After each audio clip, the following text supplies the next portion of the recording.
Hello class, I hope everyone's doing well. Today we're going to be talking about how to calculate specific heat. So last week we learned about what specific heat was, and now we're going to look through some examples on how we can use a equation to find it. So of course, as always, you have some questions to get us thinking about what we're going to be learning about. My first question that I want you guys just to pause and think about is, what is the equation we use to solve thermal energy? So we've been learning about thermal energy and even used an equation to try to solve it.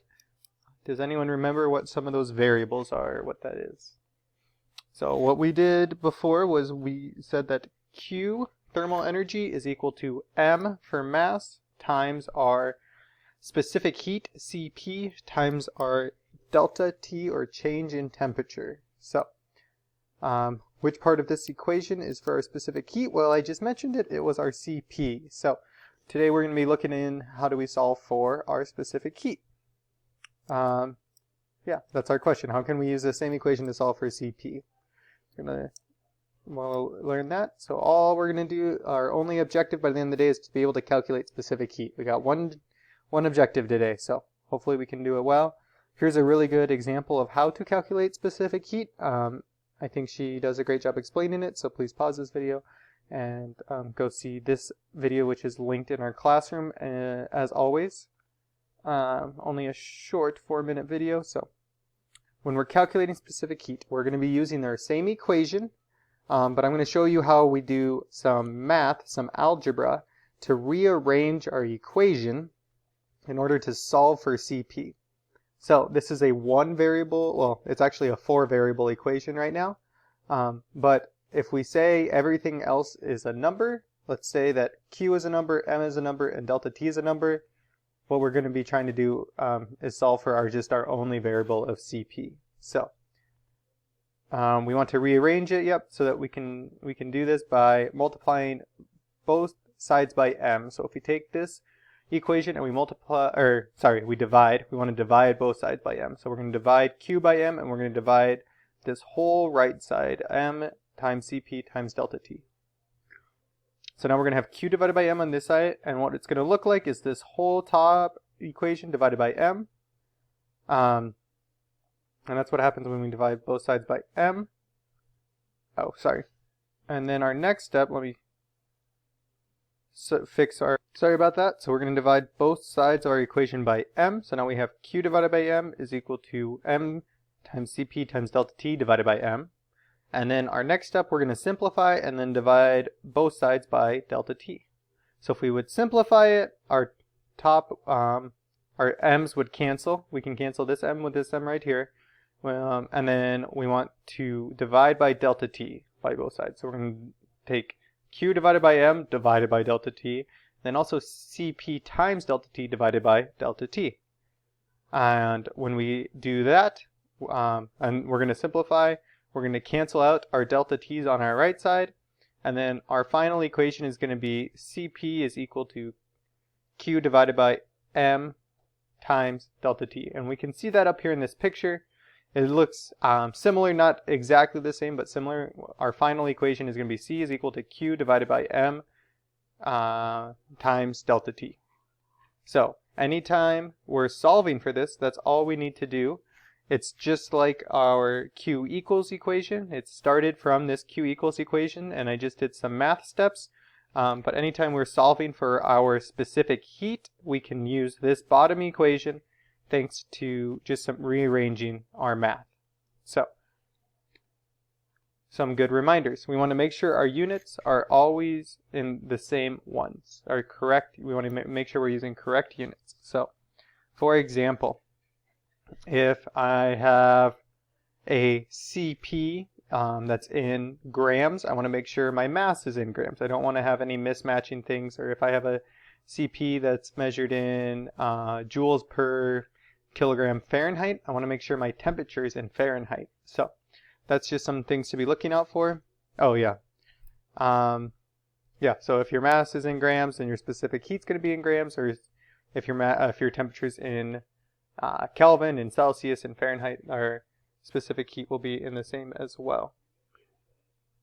And then the other thing that we're going to be looking at or keeping out for is that when our Q, our thermal energy, is negative, that means our energy is released or we're giving off energy. And then when our Q is positive, our energy is being added to or the temperature is being raised. So it's just something to look out for as we're going through this.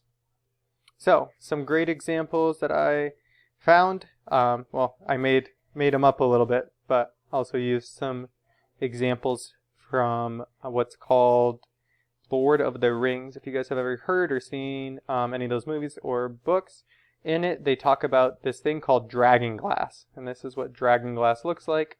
It said it requires 3,840 joules to raise the temperature of a mass of 156 grams by 18 degrees Celsius. So we need to calculate the specific heat capacity of dragonglass.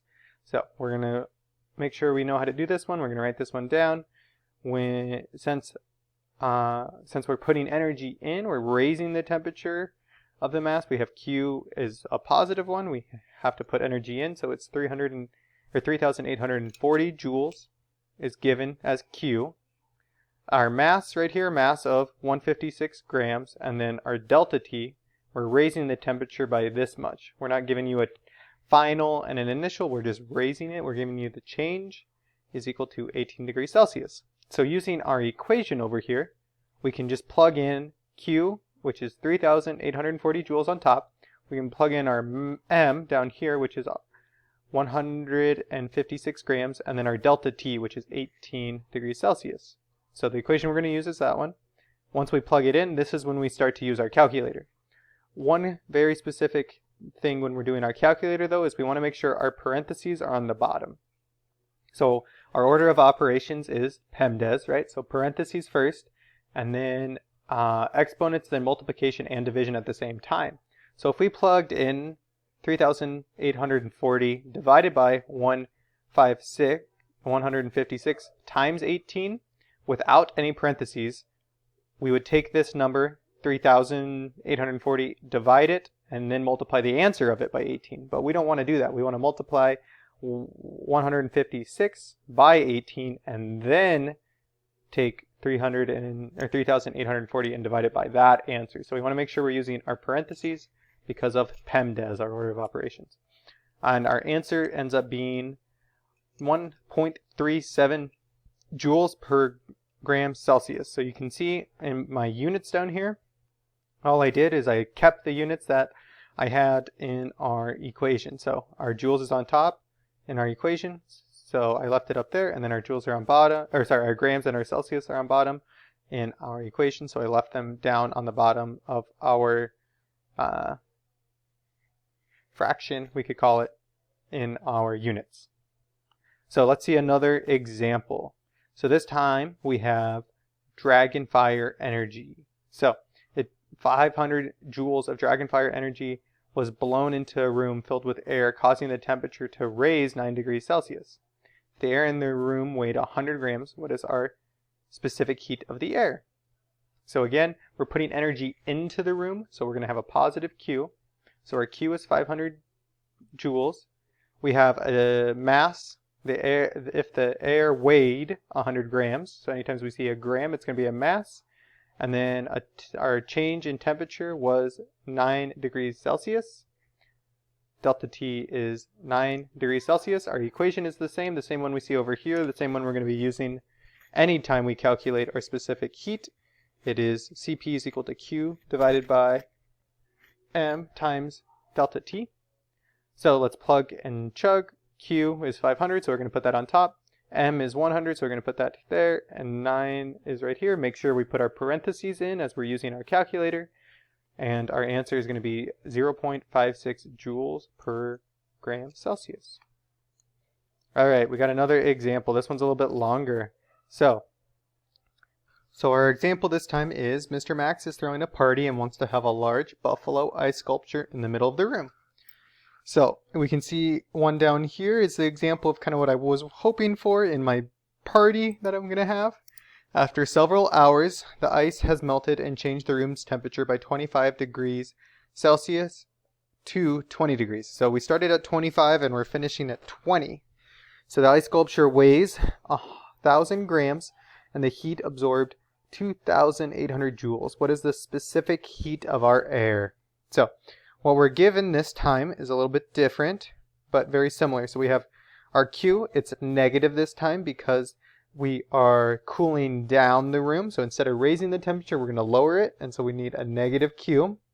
Our mass is 1,000 grams. And then we're given a temperature final and a temperature initial. We've had this happen before when we were calculating our Q, our thermal energy, where we see that in our equations we have delta T is equal to T final minus T initial.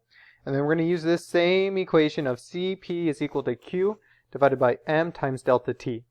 So the first thing we have to do is find what delta T is. And it's very simple. We can take 20 for TF and plug it in, and then 25 for TI. So delta T is equal to 20 minus T 25 degrees Celsius, which is going to be negative 5 degrees Celsius. And now we have everything that we had for the first few examples that we can just plug into our Cp. So now we can say Cp is equal to minus 2,800 joules divided by 1,000 grams times minus 5 degrees C. Again, as we use our calculator, make sure we have our parentheses around this bottom part, and our Cp is going to be 0.56 joules divided by gram per Celsius. And we're asking about the specific heat of the air in the room. Well, this is really interesting, and this number looks very familiar, this 0.56. Well, when we were asking about the specific heat of the air in this room that we warmed up, we got 0.56 joules per gram Celsius. So those are the same because it's the same material. So air always has a specific heat of 0.56 joules per gram Celsius. So anytime we have a different material, it's going to have a different specific heat, but we can use a bunch of different examples to solve for the specific heat of air and come out with this about the same answer every single time, which is really cool as well. So that is the last example I had for us to look over today. We'll be starting to do some of these together and working through these, but the most important thing is just to be able to read our problem and understand what it's telling us. So anytime, especially, we can use our units to help us remember what variable we're getting told. So anytime we see a joule, it's going to be our Q. Our heat is measured in joules, so anytime we see a J or joules, that is going to be for Q. Anytime we see something weighs a certain amount or is in grams, we're going to say it is for our mass. And then anytime we see temperatures, they like degrees Celsius, maybe degrees Fahrenheit, that's going to go in for our temperature parts. So it's just helpful to use our units to learn what we are being told in our equation. But that's all I have for you guys today. I hope everyone has a great rest of their day. And as always, if you have any questions, please let me know.